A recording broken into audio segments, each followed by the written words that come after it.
एक बात जो समाज में कही जाती है कि कर्म अच्छा होना चाहिए, है ना। कर्म अच्छा होना चाहिए, कर्म अच्छा है तो सब अच्छा है। अब पहला प्रश्न है कि कर्म अच्छा कब होगा और कौन करेगा। ये जैसे आपने बहन जी ने आपने सबने ये आयोजन किया, ये अच्छा कर्म हो रहा है ना। क्या ये अच्छा कर्म ऐसे ही हो गया या उससे पहले कुछ करना पड़ा?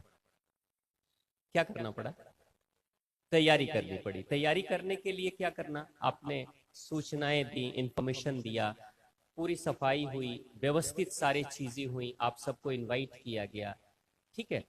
लेकिन इससे भी पहले कभी आपने सोचा ना मन में? अब सोचे थे कब बहन जी? कब सोचे थे आप लोग कि ऐसा होना चाहिए हमारे घर में? ये जो सोचे वो कब सोचे थे? कितने पहले? वो कितने पहले? 1.5 वर्ष पहले। यानी कर्म आज हो रहा है और सोच 1.5 वर्ष पहले आई थी। अब सोच नहीं आती तो ये कर्म होता? सोच नहीं आती तो कर्म नहीं होता। और सोच भी कब आएगी?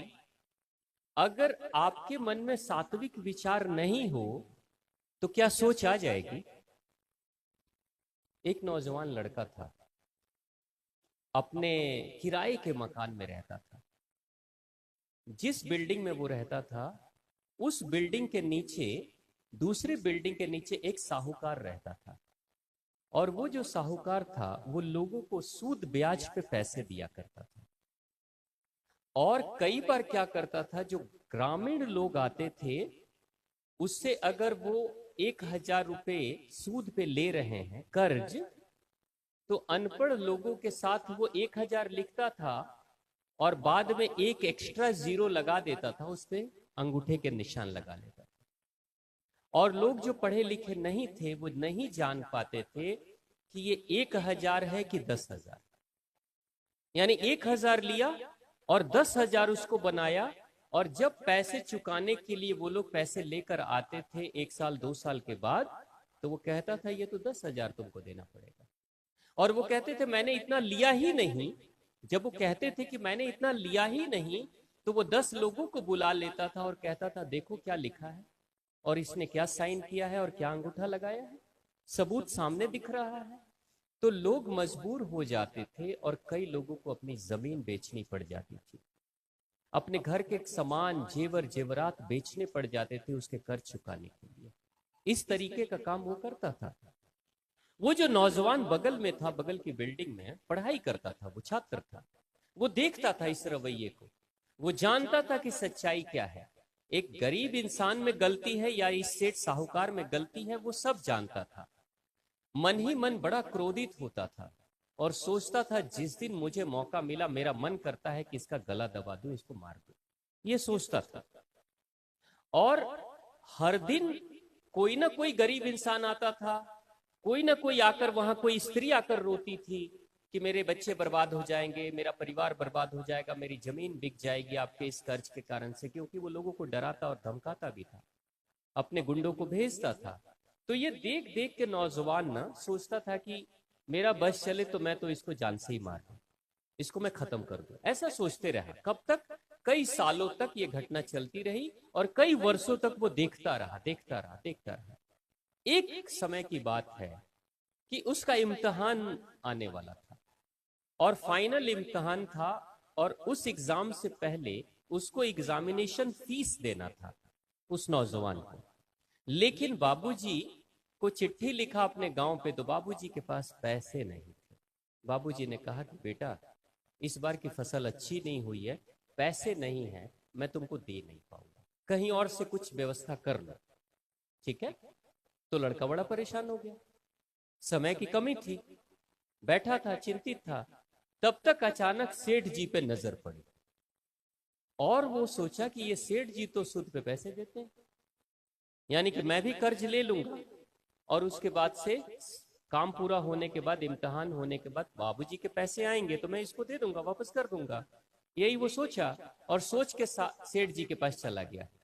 सेठ जी के पास गया जाकर मजबूरी में, जबकि सेठ जी से नफरत करता था, लेकिन आज जरूरत के कारण से सेठ जी के पास गया और जाकर बोला कि सेठ जी मैं आया हूं आपसे पैसे उधार में लेने के लिए, कर्ज लेने के लिए आया हूं। तो उसने पूछा कितना पैसा चाहिए? तो मुझे 2,000 रुपए चाहिए। ठीक है मैं दे दूंगा। तो सेठ जी क्या करना पड़ेगा? तो बस मेरे कुछ कागजात हैं मैं बनाता हूं, उस पे तुम साइन कर देना। तो ये बेचारा पढ़ा लिखा था, इसको तो मालूम था कि सेठ जी कहाँ गड़बड़ करते हैं। तो उस लड़के को पूरी पूरी तरीके से पता था कि इस बार कुछ गलत लिखेंगे तो मैं वहां साइन नहीं करूंगा, है ना। और सेठ जी को भी पता था कि ये पढ़ा लिखा है, तो बिल्कुल उसने ड्राफ्टिंग की, लिखा पेपर पे, सब कुछ लिखा कि 2,000 रुपए दे रहे हैं, इतने इतने महीने का इंटरेस्ट लगेगा, जितने महीने के बाद पैसे देंगे उतना इंटरेस्ट आपको देना पड़ेगा, ये सब कुछ लिख दिया। नौजवान पढ़ रहा था, सारा पढ़ा साइन करने से पहले। उस समय सेठ जी उठे और तिजोरी खोलकर पैसे निकालने गए। अब ये नौजवान पढ़ रहा था, तिजोरी खोल रहे थे, वहीं से आवाज लगाते, सेठ जी सुनो, ये जो तुम्हारे हाथ में जो महंगी सी घड़ी है, उस लड़के ने एक घड़ी पहन रखी, ये जो महंगी सी घड़ी है ना, इसको गिरवी में रख दो, तभी मैं पैसे दूंगा। सेठ वो कहता है मैं तो आपका पड़ोसी हूं, मैं पैसे दे दूंगा, मैं साइन करके जा रहा हूं। नहीं नहीं, तुम ये घड़ी जो है ना इसको गिरवी रख दो, जब तुम पैसे देना तो घड़ी वापस लेके जाना। इसको बड़ा क्रोध आ गया, बहुत क्रोध आया और नफरत से तो भरा था। वो देखा सेठ जी को, सेठ जी तिजोरी खोलने लगे, ये सोचा कि भाई ये घड़ी भी मांग रहे हैं, इसका मतलब ये घड़ी अब मुझे दोबारा नहीं मिलने वाली, ये सेठ जी इस घड़ी को पचा लेंगे, है ना, ये देंगे नहीं। इतना क्रोध, इतना नफरत से भरा कि सेठ जी तिजोरी खोल रहे हैं और उधर से आ रहे हैं, अपने कागजात तैयार कर रहे हैं बैठ के, ये साइन करने वाला ही था, तब तक इतना क्रोध जगा कि वो उठता है और सेठ जी का गला दबा देता है। गुस्से में, क्रोध में आके सेठ जी का गला जोर से दबा देता है कि ये तो मुझे भी फंसाने के चक्कर में पड़ा हुआ है। गला दबा देता है। सेठ जी बेचारे कमजोर तो थे ही, बेहोश हो जाते हैं, शरीर लुढ़क जाता है उधर। ये लड़का सोचता है कि ये तो मर गया। लड़का तुरंत वहां से भागता है और भाग के कहीं शहर छोड़कर दूसरी जगह पे चला जाता है, गांव की तरफ में चला जाता है। 2 दिन उधर रहता है कि अब मैं पकड़ा जाऊंगा, मैं अपराधी हूं, मैं क्रिमिनल हूं, ऐसा सोचकर मैंने मर्डर किया, ये सोचकर। तो 2 दिन के बाद वो थोड़ा खबर लेता है कि आखिर क्या हुआ शहर में। किसी से पूछता है कि वो एक सेठ जी वहां रहते हैं, उनका क्या हुआ? अरे पता नहीं, कोई आया था उनके सेठ जी के दुकान में और किसी ने उनको गला दबाने की, मारने की कोशिश की। तो उसने पूछा फिर हुआ क्या? अरे वो हॉस्पिटल में लोगों ने एडमिट कराया, सेठ जी बच गए, बस बाल बाल सेठ जी बच गए। अब नौजवान कहता है चलो मैं तो बच गया, वापस घर आ जाता है, दूसरे जगह जाके रहने लगता है, दूसरे किराए का मकान ले लेता, वहां रहने लगता है। लेकिन इस 2 दिनों की घटना में क्या हुआ? रजिस्ट्रेशन नहीं हो पाया और आगे इम्तिहान नहीं दे पाया। तो इस घटना के कहने का अर्थ ये है कि नौजवान लड़का लगातार लगातार कई महीनों से, कई सालों से सोच रहा था, सेठ जी के लिए मन में नफरत पैदा कर रहा था, नफरत पैदा कर रहा था और बार बार अपने आप से कह रहा था जिस दिन मेरा बस चले उस दिन मैं मार डालूं। ये बार बार जो सोच चल रही थी ना, ये एक दिन वो सोच प्रकट हो जाती है। यानी हम लगातार लगातार जिस चीज को सोचते रहते हैं, एक दिन वो कार्य, जैसे आपने लॉ ऑफ अट्रैक्शन पढ़ा होगा कि आप किसी चीज को लंबे समय तक सोचेंगे, लंबे समय तक विचार करेंगे, लंबे समय तक चिंतन करेंगे, तो एक दिन सच में वो घटना आपके जीवन में घट जाएगी। होता है कभी आप लोगों ने ऐसा महसूस किया? आपने जो सोचा वो हुआ। होता है, सभी के साथ होता है, हम सब ने देखा है। तो बहन जी ने सोचा 1.5 साल पहले, आपने सोचा 1.5 साल पहले कि ऐसा होना चाहिए और सच में प्रकट हो गया, आज वैसा हो रहा है। तो अब सबसे बड़ी बात है कि कर्म अच्छे तो करेंगे, लेकिन उससे पहले क्या करेंगे? सोच। अब सोच कैसे अच्छी या बुरी होगी? एक दिन में कोई सोच अच्छी नहीं होती और एक दिन में कोई सोच बुरी नहीं होती। एक दिन में ना इंसान बिगड़ता है और ना एक दिन में इंसान सुधरता है। एक लंबा प्रोसेस है, एक लंबी प्रक्रिया है। अगर आप अपने बच्चे को बेहतर करना चाहते हैं तो एक दिन में कोई बच्चा संस्कारवान नहीं हो सकता, और एक दिन में अच्छा बच्चा बिगड़ भी नहीं सकता, यह भी सच्चाई है।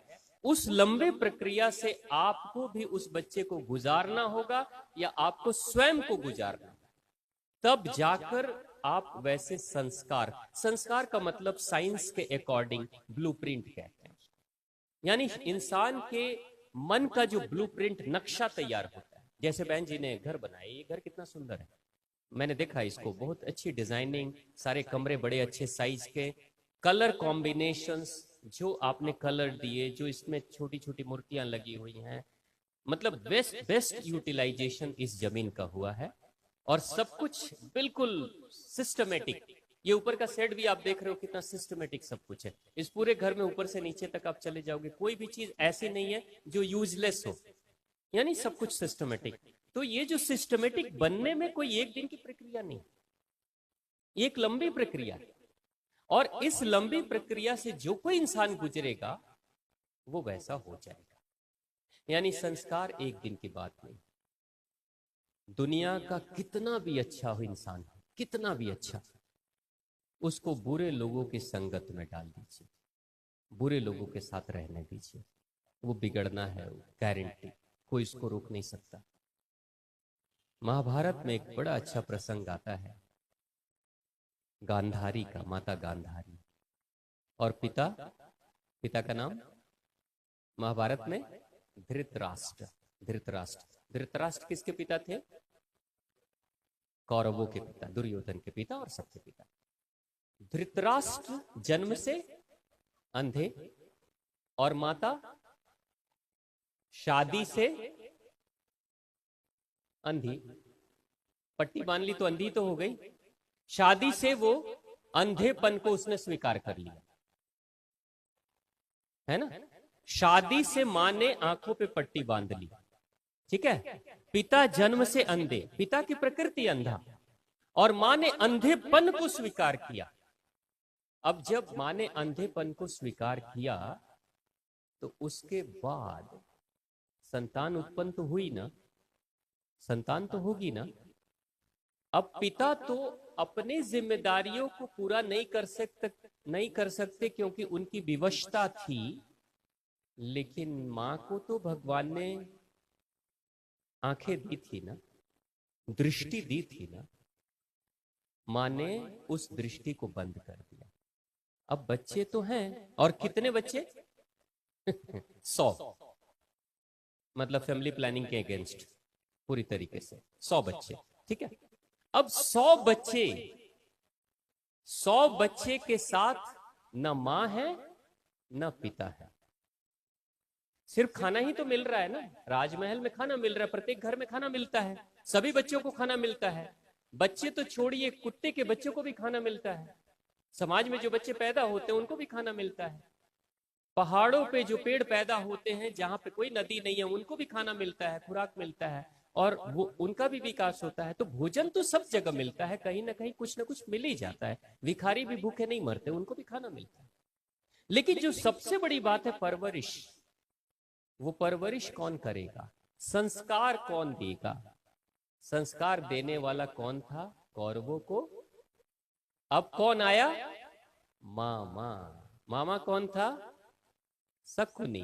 और शकुनी कैसा था? ये जो कथा क्या कहती है, व्यक्तित्व ही टेढ़ा मेढ़ा था उसका। एक का व्यक्तित्व अंधापन, दूसरे ने अंधेपन को स्वीकार किया, और तीसरा टेढ़ा मेढ़ा ही था। वो सिर्फ शरीर का टेढ़ा मेढ़ा नहीं था, वो पूरे व्यक्तित्व का टेढ़ा मेढ़ा था।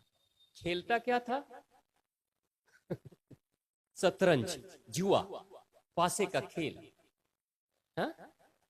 64, ठीक है। अब बताइए जरा, उसके सानिध्य में 100 बच्चे रह रहे, रिश्ते में तो मामा है, ब्लड रिश्ता है, खून का रिश्ता है, लेकिन अब खून के रिश्ते की क्या गारंटी है कि एक बहन और एक भाई एक जैसे ही होंगे, अच्छे संस्कारी ही होंगे? दो भाई एक जैसे ही होंगे, अच्छे संस्कार होंगे, इसकी क्या गारंटी है? कोई गारंटी नहीं।